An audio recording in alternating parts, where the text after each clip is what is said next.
Assalamualaikum warahmatullahi wabarakatuh. Ikhwan fillah rahikumullah. Jumpa lagi dengan hamba Pits Home Channel yang selalu menyajikan info-info yang menarik seputar iman Islam.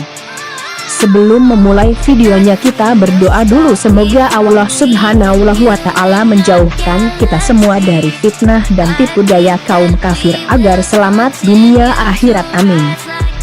Tak lupa sholawat serta salam kepada Nabi Muhammad Shallallahu Alaihi Wasallam. Semoga semua umatnya mendapatkan syafaat beliau kelak, amin. Sejak kemunculan Rasulullah ke dunia, umat Yahudi dan Nasrani akan selalu menentang kenabiannya sebagai utusan Allah yang terakhir.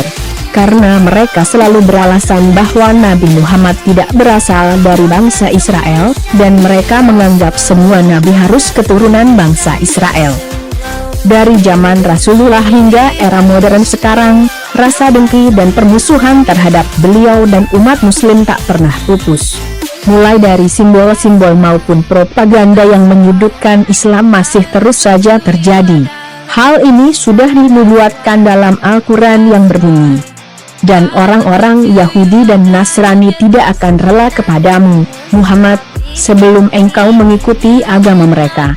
Katakanlah, sesungguhnya petunjuk Allah itulah petunjuk yang sebenarnya, dan jika engkau mengikuti keinginan mereka setelah ilmu kebenaran sampai kepadamu, tidak akan ada bagimu pelindung dan penolong dari Allah.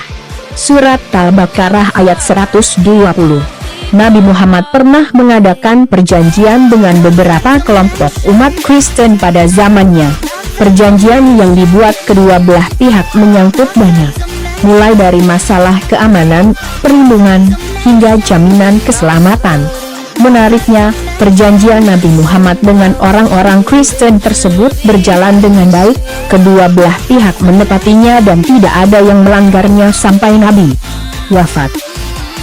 Merujuk buku Rasulullah Teladan untuk Semesta Alam, Ratib As-Sirjani, 2011, sepanjang hidupnya terutama 2 tahun terakhir dari kehidupannya, Nabi Muhammad mengadakan dengan 3 kelompok umat Kristen.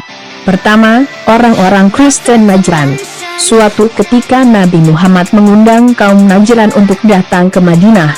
Umat Kristen Najran kemudian mengirim 14 orang, riwayat lain menyebutkan 60 orang dan 45 diantaranya sarjana Kristen untuk berdiskusi dan berdebat dengan Nabi Muhammad. Rombongan umat Kristen Najran itu dipimpin 3 orang, Al-Aqib sebagai pemimpin rombongan, As-Sayyid sebagai pengatur perjalanan, dan Abul Harits sebagai penanggung jawab urusan keagamaan. Setiba di Madinah, delegasi Kristen Najran disambut baik Nabi Muhammad dan umat Islam. Nabi mengajak mereka untuk memeluk Islam. Rombongan Kristen Najran menolaknya. Mereka kemudian terlibat dalam perdebatan. Temanya pun bervariasi, mulai dari persoalan teologi, definisi Muslim, status Nabi Isa AS hingga politik dan pemerintahan. Dalam hal-hal tertentu mereka bertemu dalam satu titik temu, namun dalam hal-hal tertentu lainnya seperti persoalan teologi mereka tidak ketemu. Tidak ada kesepakatan di antara mereka mengenai hal itu. Di akhir dialog, Nabi Muhammad menjalin perjanjian damai dengan rombongan Kristen Najran. Sebetulnya, Nabi Muhammad bisa saja menghabisi delegasi Najran mengingat mereka tidak memiliki kekuatan saat itu. Namun, Nabi memilih untuk membuat perjanjian damai dengan mereka. Melalui perjanjian ini, Nabi Muhammad ingin menanamkan fondasi perdamaian, toleransi, dan moderasi antara umat Islam dengan umat non-Muslim. Demikian kalimat perjanjian yang diucapkan Rasulullah di hadapan delegasi Kristen tersebut. Dengan nama Allah yang Maha Pengasih lagi Maha Penyayang. Dari Muhammad sebagai Nabi kepada Uskup Abul Harits, uskup-uskup Najran, para pendeta, para rahib, dan semua orang yang ada di bawah kuasa mereka sedikit maupun banyak. Perlindungan Allah dan Rasul-Nya.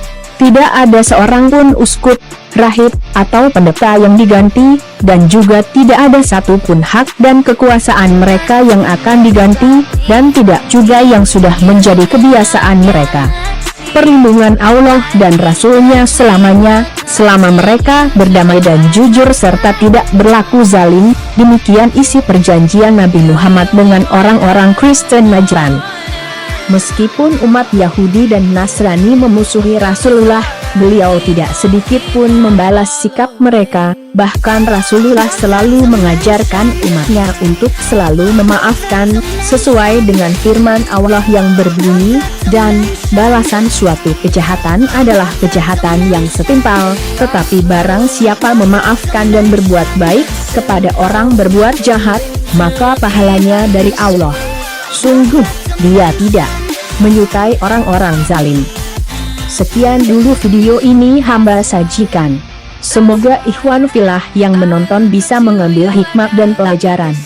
Mohon maaf jika ada salah dalam berucap maupun menyajikan konten.